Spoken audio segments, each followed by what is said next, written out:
Puneet, AI was a research topic few years back. Today is a business priority. What about tomorrow?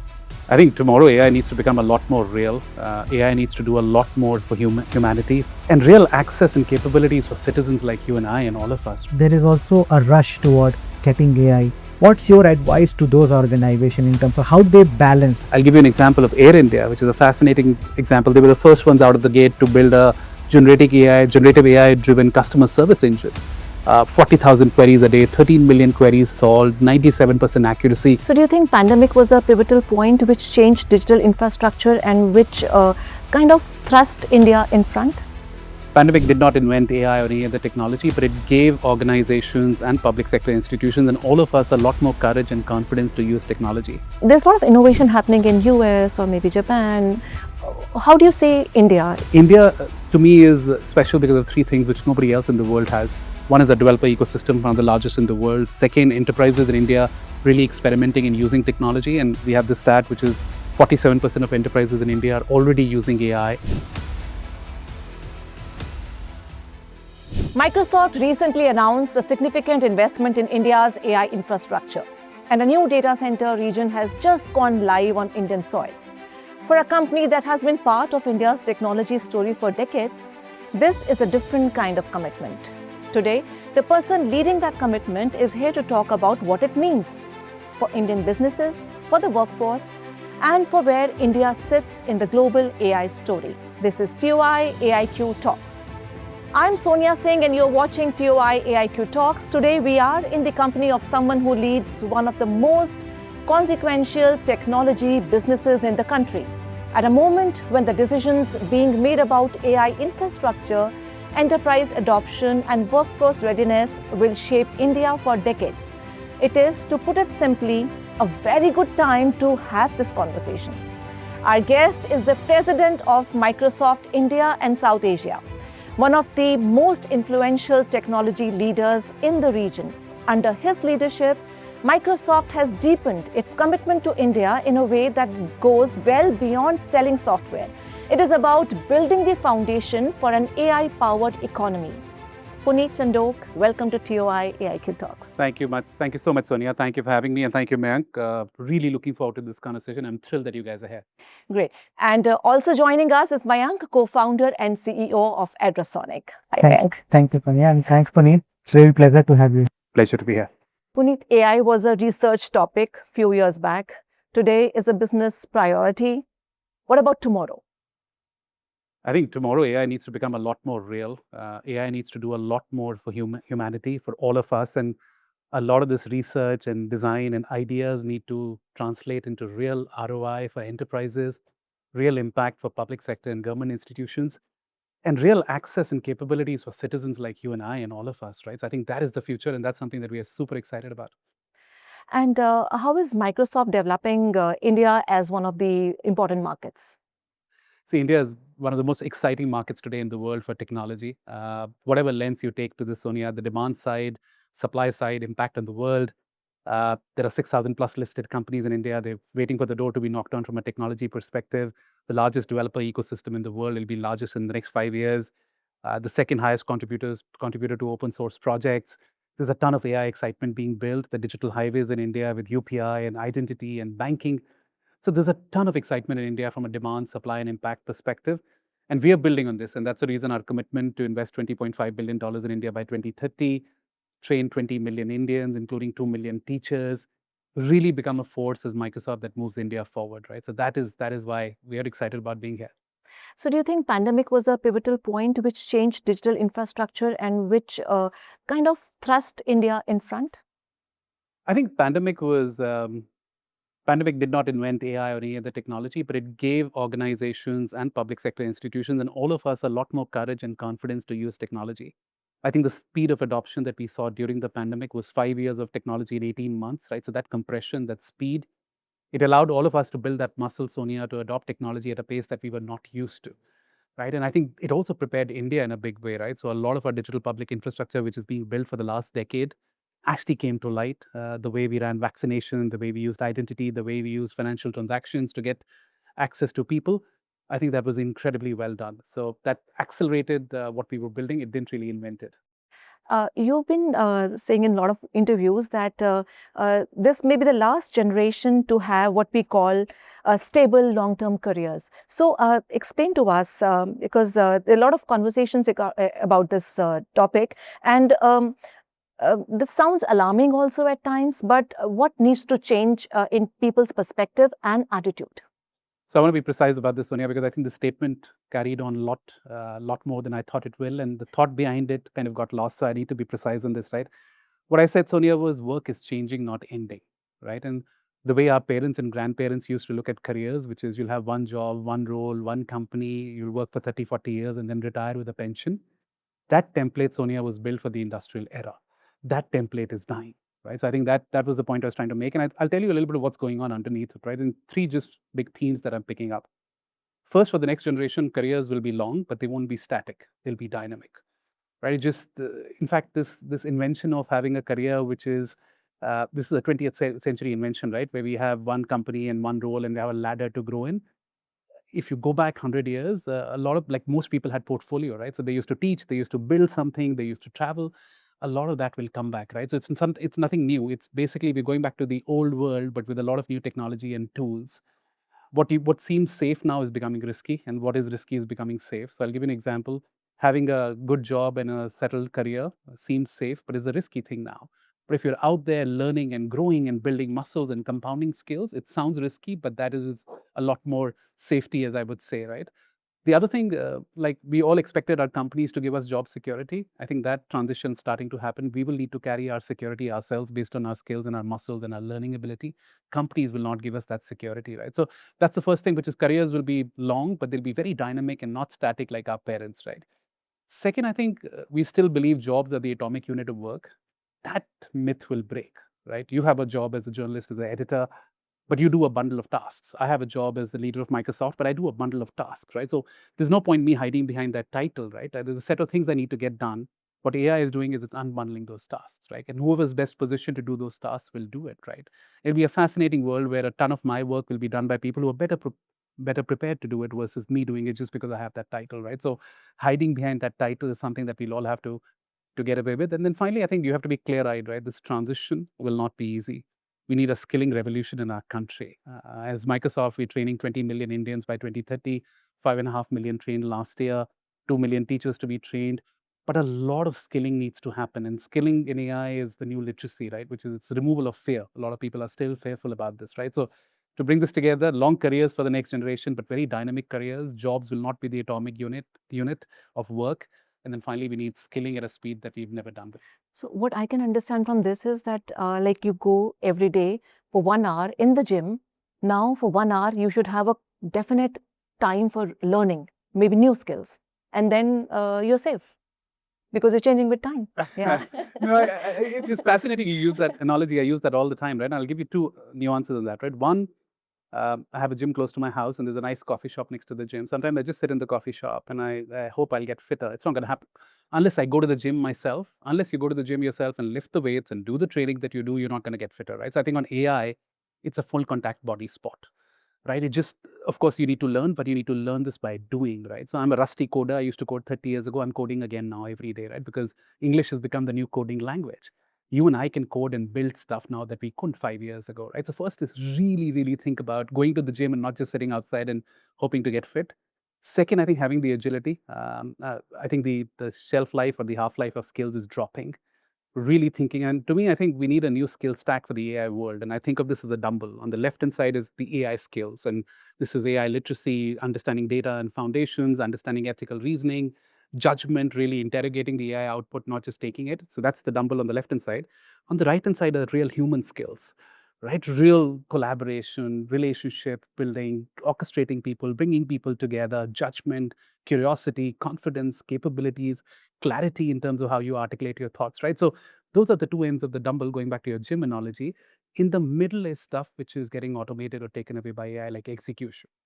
And a lot of us have built careers on execution, right? For centuries, we've trained people on execution and data access and information. A lot of that AI will take away, right? And I think if you can go back to the gym and focus on the left-hand side, which is real AI skills, that is the table stakes. and the real human skills which will become the differentiator. I think that is what will hopefully make all of us. Yeah, so we need to be excited about our jobs and anything we do. Getting to the gym. Yeah. And let's talk about the announcement, the significant investment in AI infrastructure, new data center region going live on Indian soil. I think this is number 4, right? So what is the conviction behind India market? The first thing we'll do is, I'll say, Sonia, is what we announced was not just an announcement, we switched something on. We switched on our 4th data center in India, 4th Azure data center region. In this AI hype cycle, it's easy to announce capacity, but it's hard to build it. And we're the first ones who moved from intent to action when it comes to hyperscalers. So we're very excited about it. It's our 4th region. What it means for our customers is choice. So it doesn't matter if you're a hospital in a small town or a manufacturing unit or a public sector institution, your ability to keep your data in a sovereign way with the right reliability, the right resilience, in the right context in India is far more important than ever. So we have 4 data center regions, the largest AI capacity that we're building in the country, right? So we're really, really excited about that. And then the last thing is, I think there's a lot of debate on sovereignty. And I think India is clearly asking that we need to own our digital destiny. And in this world, I think sovereignty is less about geography, but more about which platforms can you trust. And we're putting our money where our mouths are, right? Which will be truly building and switching on capacity for India so that India can build on its own terms for 1 billion Indians. So like building for India, that is what my next question would be, that there's a lot of innovation happening in US or maybe Japan. How do you say India? Is it like a customer market, or do we have, I mean, in Microsoft itself, how is the innovation from Indian talent? So I think it's interesting you said, right? There is, I think India to a certain extent on AI is misunderstood, right? And I think I want to go deeper into this. You're right, there's a lot of innovation coming out of US and China because a lot of these frontier models are concentrated in a few labs that are being built across the world. A lot of these frontier models require a ton of capital, a ton of compute, a lot of research and science behind it. So that is getting concentrated, and that is a fact. But I genuinely believe, Sonia, that the real value to be had on these models is not just in building the models, but deploying these models for 1 billion people, translating that into real ROI for people, real impact, real access, real capability, which is where India is standing out. So whatever study you look at, the latest Stanford study came out, ICRIAR came out with this study.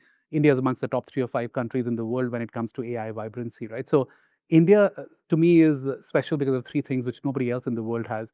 One is a developer ecosystem, one of the largest in the world. Second, enterprises in India really experimenting and using technology. And we have this stat, which is 47% of enterprises in India are already using AI. 23% are piloting it. So a large proportion of enterprises are starting to use it. And then to your point, the startup ecosystem and the talent ecosystem, right? So of course, there is frontier model innovations happening in a few labs in the world, but the real value, the real impact will come building on top of these models, which are becoming just a layer, which is where India is very well positioned, given some of the capabilities we spoke about. And looking at the UPI example, where we created a lot of frontier models were there, but a lot of other applications were created, and then suddenly it was a different wave. Absolutely, probably for the this thing also. It's fascinating you said this, right? Because when AI arrived, India had something to plug AI into, which is a digital public infrastructure. UPI, 20 billion transactions a month, roughly half of the financial transactions, the digital transactions in the world happen in India, right? The identity platform, the payments platform, I could go on, right? But India has the ability to plug AI into digital public infrastructure and then enable citizen scale, population scale AI, which nobody else in the world has. And that's a real opportunity for India to double down on. Yeah, and when it comes to talent again, do you think the kind of education which is going on right now, or the academics, or the educators for that matter, is the ambience right over there, or we need to change our curriculums now? We need to change according, like Microsoft has been training a lot of. I mean, what are the challenges you feel, or what are the positives you feel that can, because Indian talent worldwide is pretty known, the largest, the youngest, and probably in terms of coding, the community is growing a lot here. So listen, I'm glad you asked this, right? And going back to this other piece around long careers, but dynamic careers, and job is not the atomic unit of the work. I think the next generation will have a portfolio of things. And by the way, I was reading about your career. You had a portfolio of things that you've done. You started with mainstream TV, and then you've done multiple other things, right? And it was a fascinating, inspiring story about how you built your career. The next generation, Sonia, will have a portfolio of things that they'll do, right?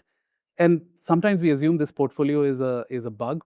I think it's a feature, right? Because Like telling my kids that you'll have a portfolio of career is a liberating thing versus asking a 17-year-old to decide what career they want based on the subject they want to pick, right? I think that is pressure. But telling my 16-year-old teenager that, listen, you can have a portfolio of things and build multiple skills that'll compound on each other is a far more liberating force than telling them, listen, you choose once and live with it for the rest of your life, which is what I did to a certain extent, right? So I think that is fascinating what's happening. Second, I think as AI takes on the execution work, Sonia, and this is what we call the new agency equation, then the young generation will have a lot more access to more interesting value-added judgment work. Like you and I probably spend the first few years of our career doing a lot of grunt work, a lot of basic execution work. The next generation will probably leapfrog that, right? Which is they will have real agency to take decisions, to drive outcomes. And that is, again, I think it's a much kinder world than the world that you and I entered. But that means training and skilling needs to change dramatically, right? This is not about training now becomes a habit, not a one-time event, right? You had a certification 4 years ago, it doesn't mean much to me, right? So you have to really make it a habit going back to the gym every day to get fit versus once a year running a marathon. It's two very different things, right? And then finally, we have to teach people, going back to my skills tech barbell, right? We have to teach people the AI skills, which are truly table stakes now, agent orchestration, building with AI, and the real human skills, right? The problem is we've trained people for the longest time on execution, and that is something that's not going to serve us well. So the faster we can move to the two ends of the barbell in the gym, the better this next generation will be prepared for. So what AI adds efficiency, and how does it actually mean to businesses or to corporates or to professionals? So the first thing I'll say, Sonia, is you've got to take a step back on AI, which is it's unlike any other tech wave we've seen. It's more transformative than at least any other technology I've seen. And the reason I say this is because with AI, we have for the first time as humankind, we have the ability to mass produce intelligence. Intelligence was always linked to biology, right? Intelligence used to sleep, take weekends off, used to have ego and mood swings, and we were carrying intelligence with us, right? With AI, we're living in a remarkable time because for the first time, compute is becoming cognition, compute is becoming intelligence, right? Machines are becoming intelligence, right? And intelligence got its value from its scarcity, right? You had to find people to do things, right? Now intelligence will be abundant, almost like a utility like electricity or water, right? So that's the remarkable thing about AI. Now, to your point around how does it impact and is it about efficiency? I think efficiency is almost the wrong word because it means different things for different countries, right? If you think about the developed world, right, the rich world, for them, AI means more productivity, right? For the same people, you can do more work. It's like the same car, but with a better engine. If you look at emerging countries like India, it means more capacity, right? You can really, it's like you have more seats in the car, you have a bigger car. And then for the developing world, it means more access, right? So services that couldn't reach citizens across the length and breadth of the countries, with AI now you can bring access to it, right? And I'll give you some real examples to tell you that India is probably the only country in the world where all three are happening at the same time: productivity, capability, and capacity, and then real access happening, right? The four largest IT services companies in the country, Infosys, Wipro, LTI, Mindtree, TCS, are deploying co-pilots across 100,000 people to drive productivity for the engineers, right? So Copilot is becoming the fabric for Indian IT services to deliver, which is productivity. I'll give you an example of Apollo Hospitals. So they're building co-pilots for doctors and they're giving 20% time back to doctors. In a country like India, that's not productivity, that's supply, because you had 20% more doctor time available. I'll give you an example of access. In India, we've built eShram, which is a platform for unorganized workers. 300 million unorganized workers in our country have access to resume building and jobs and opportunities. eSanjeevani, 400 plus telemedicine healthcare consultations have happened. So again, across real productivity for engineers, capability for doctors as an example, and every professional, and then access for our people, be it unskilled workers or be it healthcare. AI is doing all of that for India, which is fascinating. And maybe it gives them work-life balance also later. I hope so. So, in terms of AI adoption across India, what is your experience been? Is it still in the pilot stage, or people are scaling up? Are they still talking, or they adopting it? I think they're adopting it. They're not, and I think So, in all boardrooms, we have the AI budgets now. so. There are AI budgets. There's real curiosity around AI. I think we've also moved a lot in the last 12 months, Sonia. 12 months ago, there was a lot of pilot tourism going on, and one of my customers used to joke that I have more pilots, AI pilots in my company than Air India. So I think that era of pilot tourism is ending now, right? And people are saying, listen, show me durable enterprise value from AI, right? I don't want to just do pilots and experiment. I don't think Indian companies need more experimentation with AI and this bottom up, lots of let 1,000 flowers bloom. So there's a real concerted push now happening towards ROI and use cases that matter, that deliver real impact for customers and for businesses. And we as Microsoft are thinking of this in two parts, which is intelligence and trust, which is how do we bring, going back to this ability to create intelligence with machines, how do we bring intelligence which is contextual to these companies, right? A customer recently told me that some of these frontier models are like brilliant strangers. They know everything about the world. They don't know anything about me. So their answers are not very helpful. So the first thing we're doing, which is how do we bring this intelligence in your context, right? How does Times of India work? What does execution really look like? What does good work look like in Times of India? And then translating these models into your context so that your intelligence is contextual to you. It's not a brilliant stranger. It's somebody who knows you really well. And then building trust around it, right? Because there's still a lot of anxiety around this. There's an agent sprawl happening. There are more agents in our companies that we know of. So how do we make sure we bring governance, trust, and security? So as we bring intelligence and trust together, a lot of this pilot tourism will end, and we're starting to see durable enterprise value. All right. Okay, so for a business leader watching this, maybe a mid-sized company, what should he plan? What should his steps be if he wants to get in touch with Microsoft maybe and to try and adopt AI? Pick up the phone and call. We're waiting. So no, I think Yeah. that aside, I think that's a great question, right? Which is, and I get this question from a lot of folks, right? Which is saying, how do we get started? Especially if you're sitting on the edge and thinking about what to do with AI, right? The first thing I'll say is you can't outsource it to your IT department or your CI or your CTO or your tech people or your provider, right? You really have to own this. This is a C-suite priority. Bottom-up AI innovation will not self-organize into durable value. It has to start top-down. So if you're a leader of a mid-sized company, my first question is, what is your own AI stack? How are you using AI? You need to lead with example here and really lead this for the company, right? Don't outsource it to a certain department or a function. Second, I think you have to really reimagine processes and workflows, right? Putting AI on a bad process just makes it move faster and produce more bad things, right? Which is, what are the processes within your company where you have a clear theory of value creation, and then you then unleash AI on those processes, right? Third, it's a cultural renaissance that you need in a company, right? Which is going back to how many people in your, and the question I ask customers is, how many people in your company are you training on AI? Whatever number they give me, Sonia, I add a zero behind it, because you need much more AI skilling, right? So are you skilling? Are you making sure that everybody in your company understands how to use these tools? Are you providing them the right co-pilots, the right tools to use it? And then giving them the right training and enablement to really make sense of this, right? So it starts with the C-suite, the leader himself or herself. It is about reimagining processes for this AI era where you have human capital and token capital, not just human capital, and you have to get these two to work together. And third, the cultural skilling, training renaissance that is required in every company. Now I'll get Mayank in. Mayank is doing pretty similar thing, AI adoption for a lot of companies. So with his experience, let's figure out what questions he has for you. Absolutely. So Puneet, as you said that many firms are now adopting AI. Almost every organization is now adopting AI. But then there are firms who are adopting AI, and then there are firms who are actually creating measurable business outcomes of the AI. So from your experience, what is that difference between these two organizations? It's a great question, Mike, which is what differentiates people who are really getting durable enterprise value versus people who are still experimenting, going back to the pilot tourism and some of the examples that Sonia and I spoke about, right? Now, I'll go back to some of the things that I told Sonia about the mid-tier company example she was asking, right? Companies that are getting real value are starting from the C-suite, right? Which is, this is a leadership initiative. This is not something that is being outsourced to IT department or the CIOs or the CTOs. It is the leadership that is truly leading with example, really taking a top-down ambition around this. A lot of leaders in frontier companies, and we call them frontier companies, where they're really getting AI to compound for them. The top leadership is coming out with a clear ambition, a clear strategy, a clear plan for making AI a reality in their companies, right? So this is not outsourced to different functions. Second, I think they're really reimagining processes. And going back to a crappier process running faster with AI will produce more crap. You really need to reimagine your processes. This is a new world where you have human capital, token capital working together.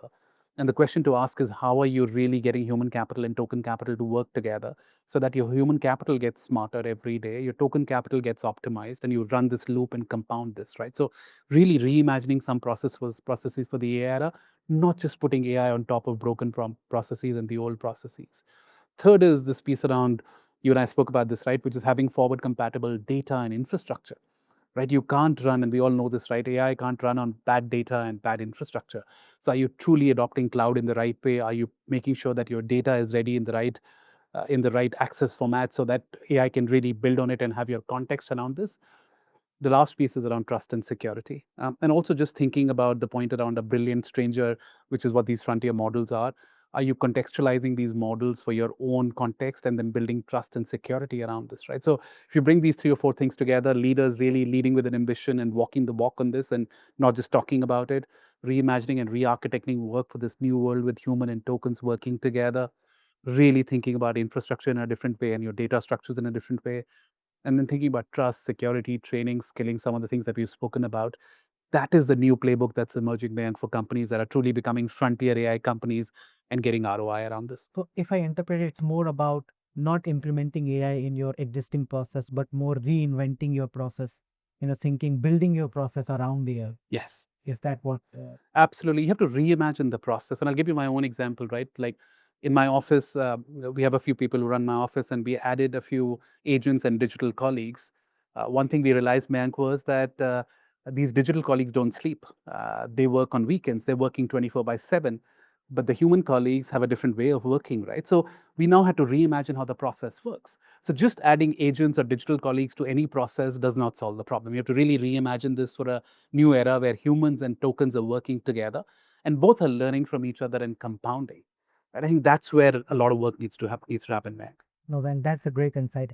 And one question, Puneet, like I see that there is also a rush toward getting AI, implementing AI. And when you look at more legacy organization or organization that have a lot of legacy data, or say, very much regulated industries like insurance, at one stage you want to implement AI quickly. On the other stage, you mentioned that you need to have right foundation of data for so much thing to prioritize.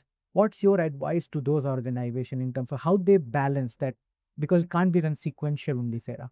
So how they balance this with getting the data foundation right and implementing AI in parallel? Is there any advice? No, it's a great question, Mayank. Again, and I don't think it's sequential, right? Which is you can't wait for your data and infrastructure to be in place for you to adopt AI. In fact, how do you really use AI to make sure your data is getting ready, right? The old world of organizing data in SQL databases and thinking about data structures was very different to the new world, where you can really use AI to make sure some of your infrastructure moves from really legacy old world infrastructure to cutting edge infrastructure and cutting edge data structures that can work in the AI world, right? So how do you really use AI to cross that bridge versus waiting on the other side and saying at some point I will start walking towards the other end of the bridge, right? So AI can really help you make that shift and make that transition.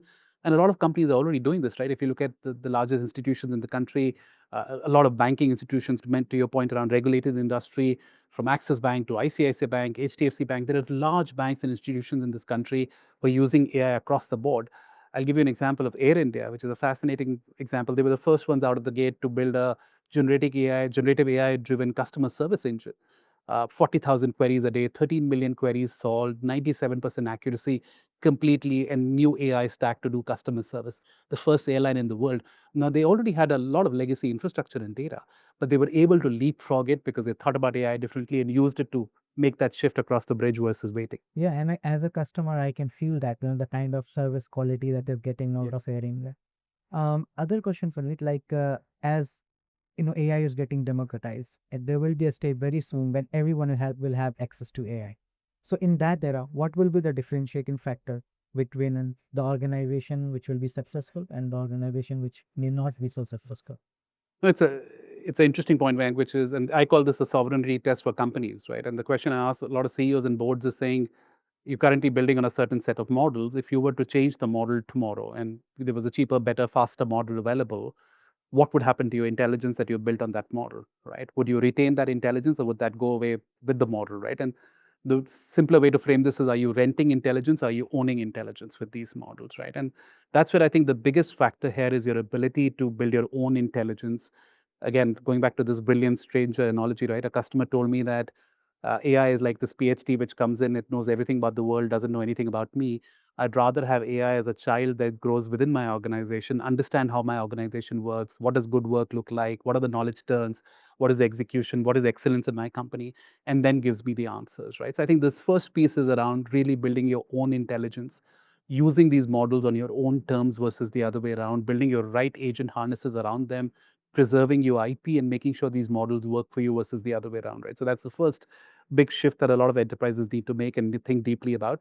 Second is this trust layer, which is, are you thinking about, like every employee who joins your company has an ID, has access, he or she has access to certain things. Is it the same for agents in your company? Because I can promise you there are more agents in your company today that you know. There are more agents in Microsoft that I know because they're all growing. Everybody is building agents, right? So how do you really build trust around them with the right security, the right guardrails? We just built something called Agent 365, which is a control plane for agents. Like employees and humans get monitored with the right tokens and right IDs and right access, all agents will need to, you need to have the right guardrails for them. So to your question, two things: intelligence in your own context, not just a brilliant stranger, and trust and security. If you get these two things right, you will make that leap, man. So it's more like a contextual model and more kind of small language model that you can build inside in which understand your business and your context. Is that what? The point is, these models, and be it small language models or large language models, you're fine tuning, you're doing RLE. There are multiple ways of distilling these models. There are multiple ways to solve for this, right? But the problem statement is that you should have the ability to have your own intelligence, getting these frontier models to work with your context, because only then this intelligence will work for you versus a brilliant stranger who knows everything about the world, right? So that translation layer, that ontology, which is how your enterprise works, what does excellence look like, translating that IP, that tacit knowledge into these models and then getting them to work for you is where the ROI is, Mayank. That's really a great insight. Mohan. My last question. I know you are very passionate about reskilling and creating a workforce on AI and also on around industry academia collaboration. So, and one thing which we did in ADROSONIC is we set up a lab, a digital innovation lab in DIT Nasra, where we are working with PhD students and computer science professors, bringing real life problems to them. And our innovation team is working. And that strengthened further believes that we need to the reskilling cannot be the responsibility of academia alone, and industry also needs to come together. How do you, like, from your perspective, how do you see someone who is very passionate about that, how do you see what your message to industry and academia in terms of building that AI workforce, because we do need that workforce to be ready in order to get value also.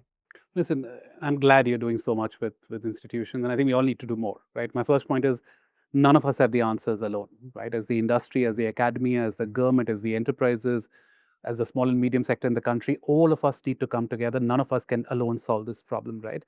And it's both an opportunity and a problem, right? India has got roughly 1 million graduates coming out of colleges every month. We need to train them. We need to skill them, right? And I think there are 3 or 4 big shifts that need to happen, Mayank. First is, this is, again, going back to this piece around, this is not a one-time, AI learning is not a one-time event. It has to become a habit. This lifelong job and have one degree and then earn for the rest of your life template is completely broken. So how do we rewire our institutes for constant lifelong learning versus a one-time event? Second, it's not just about credentials, it's about capabilities, right? The question I ask every young kid, next generation kid I meet is saying, what are you building? Can you show me a demo? Can you show me the code? Can you show me the presentation you made? Can you tell me the story that you've done? It's not about the certifications and degrees. We all have them in loads. But what are you building? Show me versus tell me what you have, right? So it's not credentials, it's real capabilities. You have to think about this. Third, going back to this barbell skill stack for AI, where you need some real AI skills and human skills. How are we preparing this, right? I'll ask you a question, which is going back to this piece around AI taking away the first 5, 6 years of execution grunt work. But that's how you and I build judgment, right? The early stages of this ladder, the early rungs of this ladder is how we build capabilities and judgment and skills. If those early stages, early rungs of the ladder are done by AI, how will we train the next generation on judgment, right? And that's where I think the industry needs to come together. We all need to come together and say, listen, this is how we will invest. And that's the reason is Microsoft training 20 million people in India. We're also very passionate about training teachers. Like, teachers are the force multipliers. If the teachers don't know AI, how will the next generation learn AI, right? So we're training 2 million teachers in India, and India is becoming the world's largest classroom. So a lot of work. Again, none of us have all the answers together, but if we can come together, some of these shifts moving from one-time event to habits, credentials to real capabilities, real solving some of these problems together as different parties coming together, I think that's what I'm passionate about, and we're working hard towards. So that's great insight. One thing I also spoke inside ADROSONIC is that we have grown in IQ driven, academics, and it's more now the EQ driven academics that is needed so that you understand that empathy and that judgment to excel in this AI era. No, absolutely, man. I think we need going back to that dumbbell, right? The AI skills are the table stakes now. We need to make sure the next generation can use AI, and that's why it's skilling and teachers and some of the stuff we spoke about. And then to your point around the real human skills, be it emotional capabilities, relationships, orchestration, bringing people together, judgment, curiosity, clarity. AI amplifies everything you think. So are you thinking clearly? Are you articulating clearly? Do you have the confidence to back your views? Are you truly daring to know and learn? I think both these sides need a lot of work, and we all need to come together and make it happen. Thank- So, Very thank you. interesting conversation. Puneet, I just wanted to ask you that if you could give a message to all the parents who are watching, all the school children who are watching, all the college students who are watching, professionals who are watching, what do they need to do now, so that they can become good AI skilled workers in the future. And, starting from, because even a toddler has a mobile now. I mean, they eat their food or, or whatever, drink their milk only with the mobile on. That's Yeah, a great question, Sonia. The first thing I'll tell to every anxious parent, including me, is I think be less anxious, because I think the first thing I feel, Sonia, is this young generation is far more ready than we give them credit for. The next generation, my kids, a lot of our kids around us are AI native already, right? They're watching YouTube to learn skills. They're not waiting for anybody's permission to learn something. They're building competencies and capabilities. I didn't have those muscles when I started early in my career, right? So this generation is far more ready than it's given credit for. The point is, for parents and for society at large, are we ready for them? Are we preparing them? Are we giving them all the support they need, right? And some of the shifts we spoke about, which is having a portfolio career for these kids, is a feature, not a bug. It's a liberating force. Train them for it. Make that mindset shift for yourself as a parent. You have to make that mindset shift that my kids might not have a long-term one job, one career. Having a portfolio is an exciting thing. It's a liberating thing. Second, they'll have more agency because they'll do less execution, less transactional grunt work that you and I grew up with, which is terrific for them, right? It's a much kinder, much more liberating world for them. And then finally, just as a parent, uh, both educate yourself, and I think all of us are using AI, but as a parent, you have to really use AI in the right way. Like every time my son's studying something or my daughter's studying something, I go back to my co-pilot and say, listen, how do I really help him or her? Right? So are you using AI in the right way? But listen, be less anxious, be more prepared, focus a lot more on learning. Going back to your analogy, go back to the gym every day, learn these skills, both the AI skills and the human skills. And I think human capabilities are neither finite nor fixed. Like these young kids are far more anxious and curious, far more curious than us, and we are more anxious. They're far more curious. They have a far more learning agility, Sonia, than you and I had, and I think they'll do better. Last two questions. Sure. 2047, there's a target of being the developed country. So, what do you think, with your experience with Indian economy and your engagement with Indian economy, how quick can we achieve that, or is it possible or not? And what is the role of AI in that? I think first of all, it's a terrific ambition to have, right? I think it's just the Prime Minister and the government have led this vision, which is super energizing for all of us, and we all get towards it, and we're doing everything we can. It is absolutely possible, and I think technology and AI have to play a big role, Sonia. And there are some estimates that AI will add $1 trillion to our GDP. It'll obviously move us towards our 2047 Viksit Bharat vision. But it goes back to the three things that we spoke about, which is how do we make our people more productive, right? Which is then going back to Copilots as the interface layer for Indian engineers. How do we drive more productivity? How do we drive more capacity? Going back to Copilots for doctors at Apollo Hospital or Air India, where they're doing more customer service, for lawyers, for doctors, for engineers, for technologists, for journalists, for researchers. How do we bring more capacity into the market using AI and freeing up time for people, right? And then third is access. How do we make every service in India accessible to every Indian? When 1 billion people in India rise with AI and they can really get AI to work for them on their own terms, India will rise. So the ambition is terrific. We're all pushing really hard towards it. It's actually possible, but AI will have to play an integral role to make productivity, capability, capacity, and access happen for this to be a reality. And the last question, what is Microsoft's ambition for India for the next maybe 5 years? First up, Sonia, we're super energized and excited about India. And the way we think about our investments in India is three things. First is real capacity, right? Going back to our fourth data center going live in Hyderabad. So 4 regions in India, Mumbai, Pune, Chennai, and Hyderabad now. So we can meet India's requirements where India wants us to in the right, reliable, resilient, sovereign way, right? So that's the first thing, which is really scale and infrastructure. Second is skills. Going back to the entire conversation on anxious parents and curious kids, we have to train people on a speed that we've never done. So we're training 20 million people, 2 million teachers. We have to do a lot more. Third is sovereignty, which is, and we have Azure local now available in India, but making sure that we give India the sovereign solutions that are required. on India's terms, right? So I think we're super excited. And if you see some of the growth that we are seeing in India, be it Copilots, be it Azure, a lot of this is testament to the market opportunity and all the investments that we are making, and we'll continue to do more. So Mayank, what is one thing that every CEO should take from today's conversation? So Sonia, from today's conversation, one thing is very clear, that AI itself is not going to be the differentiating factor. It will be available with everyone. So the organization that will get success is where the C-suite will lead from the front, is an organization that will contextualize the AI in their own context. So, just like what Puneet mentioned, is that not a very intelligent stranger, but an AI model that understand knowledge in your organization context. The other aspect is that how you put security and guardrails around that model so that your data is safe and reliable.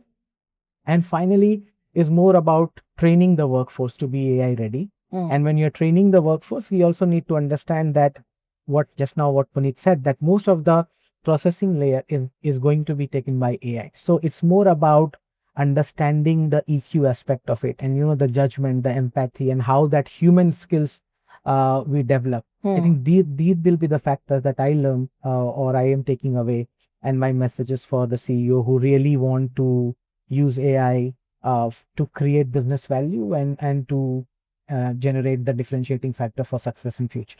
Definitely great learnings for the CEOs here. Wish you all the best. Thank you so much for this conversation, Puneet and Mayank. Thank you so much, Sonia. Thank you, man. Fascinating conversation. Appreciate it. Here's what I'm taking from today. The infrastructure is being built. The investment is committed.